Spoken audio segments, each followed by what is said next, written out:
This is the Enough-ism podcast about living with enough already. I'm just a minimalist who wants more. Warning, this show may change your life. Hello and welcome to episode 1 of Enough-ism. Why does decluttering feel so good? If you're here, you probably have an interest in minimalism. Good timing on that, by the way. The average American has 300,000 items, according to LA Times. I don't even know how you get stats like that. Does someone sit there and, once you hit 100,000, does that include things like forks and paper clips? I don't know. 1 in 10 Americans, according to the New York Times, rents out a storage unit. The average American woman, according to Forbes, owns 1 outfit for every day of the month. When you think of a minimalist, you might think of someone who can very easily count and itemize all their items. They probably don't have 300,000 things. They probably don't have to store stuff they don't use or need, and hey, they probably do laundry like every day. Well, the term minimalist might also conjure up some stereotypes for sure. Immediate images of a soul-searching, semi-wannabe hipster wearing head-to-toe black, with nothing but a passport and a glimmer in his eye, spending life as a digital nomad at a never-ending holiday, might be one image you have. Or maybe a minimalist to you is someone whose wardrobe consists of not much really, beyond some leggings, canvas sneakers, and no more than a handful of plain white t-shirts. I know the 333 project has been floating around for some time among the minimalist community. And the idea behind that is that you have, I believe it's 33 items, and you cycle through them, clothing items, and you cycle through those for a period of time. Some people include things like accessories, scarves, shoes in those 33 items. Other people say, oh, no, they're not included. And it's an interesting concept to really define how minimalist you are in terms of how extreme you are. Are you a better minimalist because you have less things? For some minimalists, owning 30 things is better than owning 300,000 things. I don't believe that minimalism is a competition with an end goal. I think it's a forever process. I think that our relationships with our things are always changing. And if you are a minimalist, it doesn't necessarily mean you don't buy things. It doesn't necessarily mean you don't walk past a store and say, wow, that's a really cool item I see in the window. Whatever it is, that might add value to my life. And what that value is very different depending on the minimalist, just like depending on the person. Maybe a minimalist to you is someone who lives in a blindingly bare, light-filled studio apartment in one of those cool cities, the ones that skip all the shitty seasons. Their home is perhaps like an Etsy store threw up inside of a Pinterest board. Their walls are covered in just enough greenery to make it homey. Not that crazy plant lady kind of homey, just that delicious kind of homey that makes you want to throw everything away. Perhaps you have a burning yearning to live a different kind of life. One with both less and more. The thing is, can you really be a minimalist in today's modern world? Is getting a neon green manicure for St. Patrick's Day really minimalist? It could be, if that's important to you. How many pairs of socks should a minimalist own? Is 3 better than 6? What if you only own 3, but then you end up replacing them every year? Is that better than carrying around 10 pairs of socks or 20 pairs of socks? I think these questions are really important to ask yourself. Should your clothes, as a minimalist, be all black or all white? Are you allowed to wear color? I personally have a lot of color in my wardrobe. I tried the Capsule wardrobe where everything was black, white, neutral, and gray. It's very easy to shop because you can immediately rule out what you don't want to bring into your home. At the same time, after about a year or two, I found that I just felt very dull and very dismal. It's very, very easy to match your clothes and to put things together quickly. So I probably own about 30 items of clothing. Most of them are dresses. And my reasoning for that is I got really tired of taking out a shirt and saying, wow, this shirt's really nice, but it only goes with these pair of pants. And these pair of pants are in the wash right now. Or, oh, I really want to wear this sweater, but this sweater, I can only wear it with these jeans. But if I wear these jeans, I only can can wear them with these shoes because the hem of the pants is just a certain length. But it's raining outside, so if I wear these shoes, my toes will be exposed to the elements. And I just found myself making all these micro decisions that were really crazy when I was trying to get dressed in the morning that were driving me insane. So I decided to only own dresses. When it's cold, I wear them with tights and I wear them with stockings. When it's not cold, I wear them with bare legs. I have boots, I have sandals, I have heels, but not many, just enough to get me by. And then if I feel like spicing it up a little bit, I have beautiful colored scarves. I have a bright red lipstick. I have really fun earrings. I have some very interesting jewelry, the kind of jewelry that is very special to me. It's not necessarily expensive, but it's just interesting to look at. And even if I have a plain black dress, you put on a really cool hat, you put on a really beautiful scarf, you put on a really interesting lipstick, and all of a sudden you feel special. You feel like you're getting ready not only for yourself, but you're getting ready for the world, and you have that kind of pep on your step. I also have outfits that are incredibly versatile.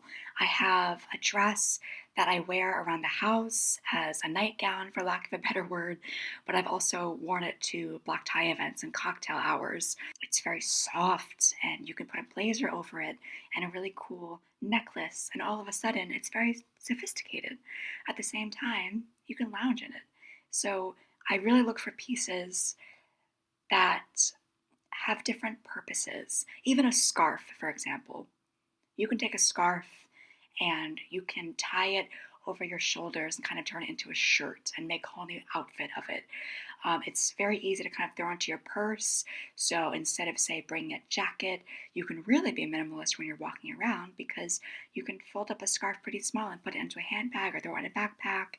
And you can put it over your hair if it's raining. So there's a lot of different ways to do that. Being a minimalist is about minimizing your thoughts and cutting out the noise. Minimalism isn't just about your things, it's about your mind. Minimizing your thoughts and cutting out the noise, slowing down in a fast-paced world. Working backwards, stripping yourself of the identity you've created for yourself, and essentially deprogram yourself back to basics.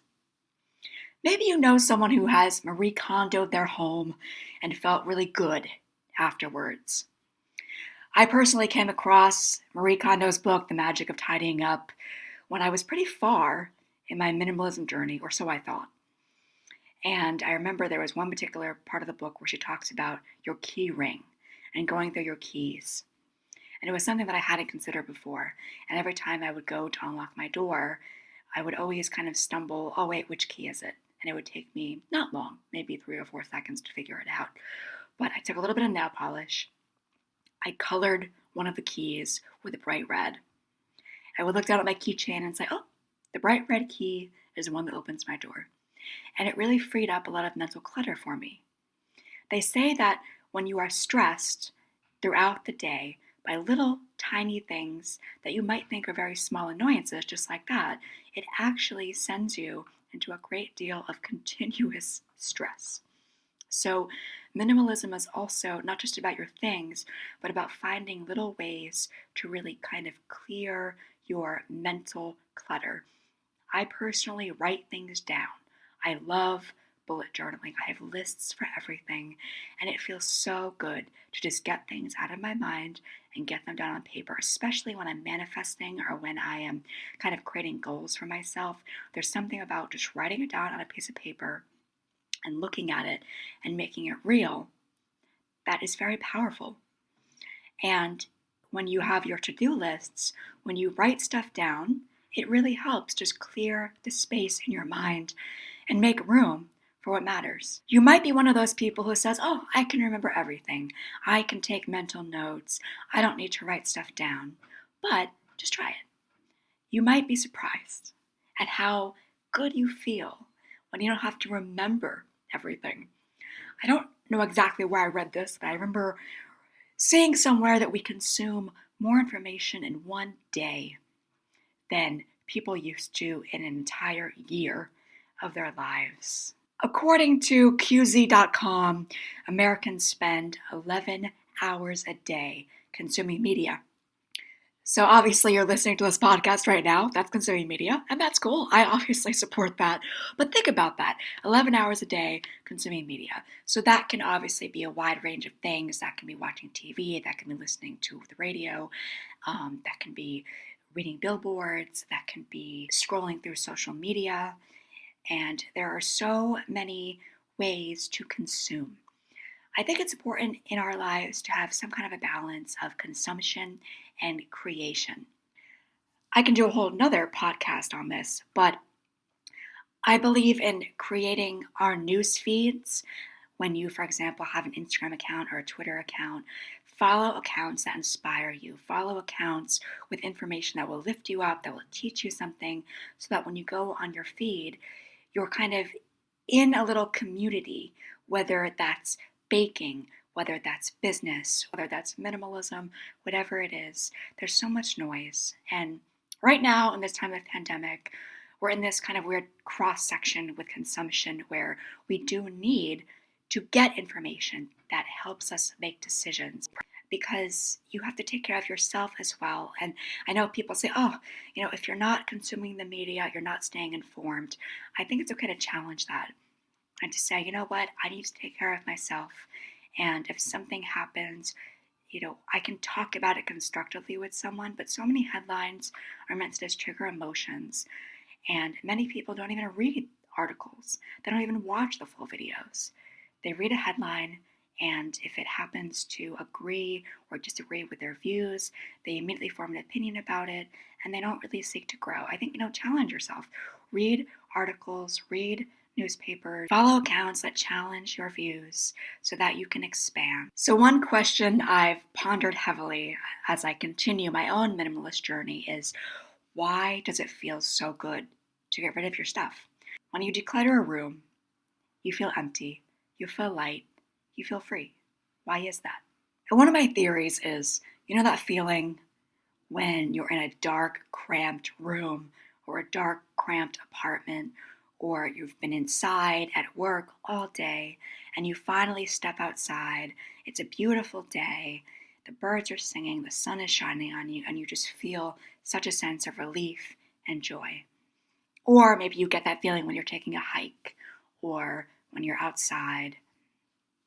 I think that same kind of feeling is related to how you feel when you declutter and you get rid of stuff and you let go of belongings that no longer serve you. So the feelings might not be identical for you, but I think if you can really focus on how you feel when you're in a situation like that, I think that's important. Now, let's step back a little bit. I have an example.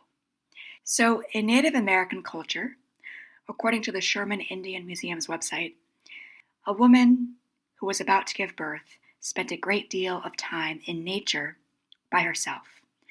During this time, before a big life transition for her is about to occur, she focuses on calming and quieting her mind, connecting to the smell, sights, and sounds of the mountains, the earth, the sky, and the stars. Essentially, she's making space for what's to come. She gives birth by herself.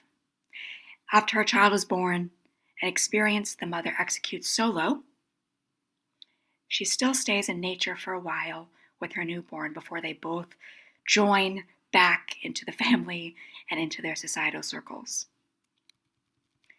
Together, child and mother learn to listen, to feel, and to experience life well beyond their physical bodies and the thoughts that seem to run those bodies. According to a couple of sites, one of them called teachinghistory.org, another ShermanIndianMuseum.org, pregnant women from the Mohawk and Mohican tribes living in what's now New York, quote, depart alone to a secluded place near a brook or a stream and prepare a shelter for themselves with mats and coverings, provided with provisions necessary for them. They await their delivery without the company or aid of any person. They rarely are sick from childbirth and suffer no consequences from the same. End quote. Now, it's perhaps worthy of note that there is mention within these sources, as I was reading them, about how such birth descriptions allegedly, aren't too accurate, because they were primarily written by European men who weren't allowed to attend or see a woman giving birth. So that's perhaps the topic of a whole new podcast, but hopefully the concept itself still resonates. But getting back to the point, compare this birth experience, for example, to that of a typical new Western mother's experience. So this Western mother may be overstimulated from long before her final trimester, with societal pressure for her experience to be a certain way based on societal preconditioning. Maybe she attends several baby showers with pink and blue balloons everywhere. Maybe she writes up a bunch of Amazon wish lists where people give her gifts for the baby. Maybe she has a gender reveal party with pink or blue smoke that come out of a balloon and she gets 200 likes on Instagram for it. Maybe she's obsessed with painting the new nursery with organic white paint. I don't know, but in short, the idea is that she's a little stressed. She might confuse this stress with excitement, but at the end of the day, it might really all just be stressing her out. She goes into labor, let's say her ambulance ride to the hospital ends up costing as much as her mortgage payment. More stress. And then all these questions arise. Should she take mommy and me classes? To breastfeed or to bottle feed?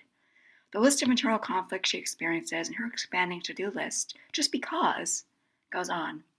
So, this is a very different kind of experience, and obviously every woman has a different experience, but there's a big contrast to being alone in nature versus kind of the buy mentality that many mothers have, and many fathers as well. Again, this is not all mothers, of course, but maybe after her child is born, she favors slapping an iPad in front of him to keep him quiet so she can work from home while uninterrupted on Zoom. I've seen this many times on the subway or out to dinner when there's a little baby and they're just watching videos or swiping on the phone for hours, just staring. And this is the most important time of their lives. And how is that child going to grow up? So ideas like this are important because the bottom line is what you surround yourself with and how you craft your own experiences, whether they are big milestones like having a baby or smaller milestones like cleaning out your closet yesterday. These experiences ultimately shape who you become. Perhaps the modern child staring at their iPad from an early age will grow up conditioned to yearn for more, instead of learning the power of simplicity immediately after leaving the womb, like the Native American child did. The Native American child grows up immediately exposed to things like streams and deer and fall foliage, things that lift us up spiritually. And yes, you can watch a video on an iPad as a 2-year-old of a video of deer and foliage and streams, but it's probably not the same thing. Modern society is slowly catching up to this kind of a mindset. There's something called forest bathing, which you may have heard of, for example, which is essentially the art of spending a lot of time in the forest to improve your health. Western society has been familiar with this concept essentially since the 19th century. I'm sure, obviously, people have known about this for a very long time. According to Forbes, which mentions a study in the Journal of Environmental Research from the University of East Anglia, this is why so many parks during this time period, the 19th century, were built in cities. Now, it's not exactly rocket science, so when you step outside on a gorgeous summer day compared to being in a dark, cramped office or bedroom, you feel alive. Yes, being in nature reduces your blood pressure, lowers your heart rate, all that good stuff, but it also connects you back to who you are. It strips you of your identity, just like getting rid of your stuff strips you of your identity. Every time you throw another item away, you're one step closer to your minimalist journey. Perhaps you're also one step closer to living the life you're intended. And again, this isn't something that ends just because you've become a minimalist. There are many minimalism podcasts and YouTube channels that talk about the process of becoming a minimalist. What happens after? With both nothing and everything all around you, my experience has been that my identity kind of dissipates. I am no longer my name, my job, my favorite cocktail. I am so much more than that. By stripping those kinds of things away, and those are ideas that my stuff is tied to. For example, let's say that there's a beautiful piece of artwork that really resonates with me, but maybe it's a picture of someone who is alone by themselves. But maybe I don't want that in my life. I believe this is from Marie Kondo's book, this concept, The Magic of Tidying Up, and this really resonated with me. If you have something in your space that kind of projects an energy you don't want in your life, you're going to bring more of that into your life. And people like Abraham Hicks talk about this as well. The energy that you generate and reflect outwards also reflects back to you. Essentially, it's the idea of karma. So in that sense, getting rid of photographs or pieces of art in your house that project images that you don't want for yourself. Maybe you don't want to be someone standing alone in a picture. Maybe you want to be standing next to the love of your life. So maybe it's those kinds of things that you need in your life to project that outwards and then again back inwards to you. Essentially, minimalism is about blending in with your environment. And the irony is that your environment becomes cleaner and clearer, and that's what you're blending into. A mindset that is also cleaner and clearer. I think in many ways that's why you feel so good when you declutter your stuff. It's because you suddenly recognize what every item in your house or space or office or whatever you're looking to change has an energy to it. Let's say, for example, you own a beat up pair of tennis shoes, the kinds where your big toes stick out when you put them on and you can only wear them when it's not raining outside. But you wear them. You wear them because they're your favorite shoes. You've worn them since you were in high school. And in high school, you were a famous track star. So putting on those shoes reminds you of how many miles you've run, how many miles you've walked, and it reminds you of running races and being a champion. And you're no longer a champion right now. Maybe you're a champion in other ways, but your track days are long over. So those shoes trigger a bunch of memories for you. And maybe you think that those were good memories, but maybe they're actually bad memories. Maybe you're holding on to something that's never coming back. Maybe you were a track star and that's great, but now you need to move on and find a new passion. We all have items like that in our lives that kind of represent people that we used to be or people that we want to be. But that being said, those verbs, used to and want to, even though we ourselves are in the center of those verbs, it's not an accurate depiction of who we are. One important question to ask yourself, and this is again a continuous question throughout your life, is what would happen if you got rid of these shoes? Sad emotions may come up for you. Recognize that these kinds of sad emotions will also come up when you see the shoes there right in front of you. Maybe getting rid of a sentimental item is hard for you because by doing so, you're also getting rid of the emotion. And you want to cling to that emotion because that emotion is part of your identity. The key to decluttering intelligently is removing all items from your life that trigger negative emotions. And the idea is to let the sunlight back into your life. When all that's left over among your material possessions makes you happy, deeply happy, not just pretending to feel happy because a certain item brings you a sense of status or creates a role that you've trapped yourself willingly into over the years. For example, I'll take up sewing again. I'll keep my sewing machine. Or, I might need those college transcripts one day, but maybe you haven't actually used them in years, and maybe you don't actually need them. On that note, I was recently listening to the Minimalist podcast, and they talked about should you get rid of items that you only use once a year? And their short answer was give yourself a time frame, say 2 weeks, 2 months. I don't think it matters too much what it is, but if you don't use it in that time frame, get rid of it. I think it's a lot more complicated than that because there are a lot of items that you might only use once a year, but when you do, it's a great experience. So for example, a snowboard. Maybe you live in a warm climate, maybe you use that snowboard once a year when you go down to Colorado. So ask yourself, does that bring you joy? Marie Kondo famously asks, does this item spark joy for you? So when you see an item and it triggers that kind of emotion for yourself, instead, think about your life values. Step away a little bit from your life tied to that emotion. So if you really hate using that snowblower, and hate might be a strong word, but if you strongly detest using that snowblower, ask yourself, you know what? Is it more valuable to me to have a financial transaction where I pay someone money to come and take care of the snow removal so that I don't have to do it myself? It's these kinds of breakthroughs tied to your stuff that are essentially the secret to improving the overall quality of your life.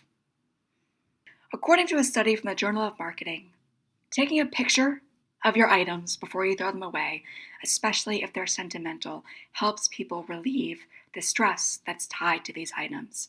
Maybe you take a picture of those running shoes before you throw them away. This way you have it and you can look at it on your phone or on your computer whenever you want to. And maybe that picture does the exact same thing as looking at those shoes in the bottom of your closet. The other thing to consider in relation to your stuff is we live in a world where our fight or flight responses are always on, all the time. There was one time I had a Fitbit and I was checking my heart rate, and I noticed the day before I had a huge spike in my heart rate at around 2:15 in the afternoon. And I was thinking to myself, I wasn't doing anything at that time at 2:15. What happened to make my heart rate spike so high? I wasn't working out. I wasn't doing anything that would trigger my heart rate that high. And I realized it was a piece of news that came into my email that stressed me out. It wasn't a particularly shocking email, but it was something that triggered an emotion within me. And it really surprised me to see that. When we're constantly under this kind of stress, and this is the same kind of stress that people a long time ago used to experience when they heard a rustling noise in the woods next to them and thought, oh my gosh, is that a bear about to eat me? Well, you're under this kind of stress all the time. That's why doing things like making sure your running shoes take up space in your phone's cloud storage versus in your closet, if you do that over and over and over again, no matter how small, all those little action items will clear your mind. Yes, ask yourself, does this item spark joy, like Marie Kondo famously says, but also go deeper. Ask yourself, does letting go of this item spark room in my heart for something brighter? Does letting go of this item align with who I am and with who I'm not? Work to think of yourself not related to your name, your job, your race, your gender, or your favorite cocktail. Realize who you are when all of that falls to the wayside. That is who you really are. You've made it to the end of the Enough-ism podcast. Thanks for listening. Can't get enough of Enough-ism? Follow me on Twitter and Instagram at I am Enough-ism. This podcast is also available on YouTube. Questions or comments, drop me a note at enoughisompodcast@gmail.com. Thanks. I'll see you next time.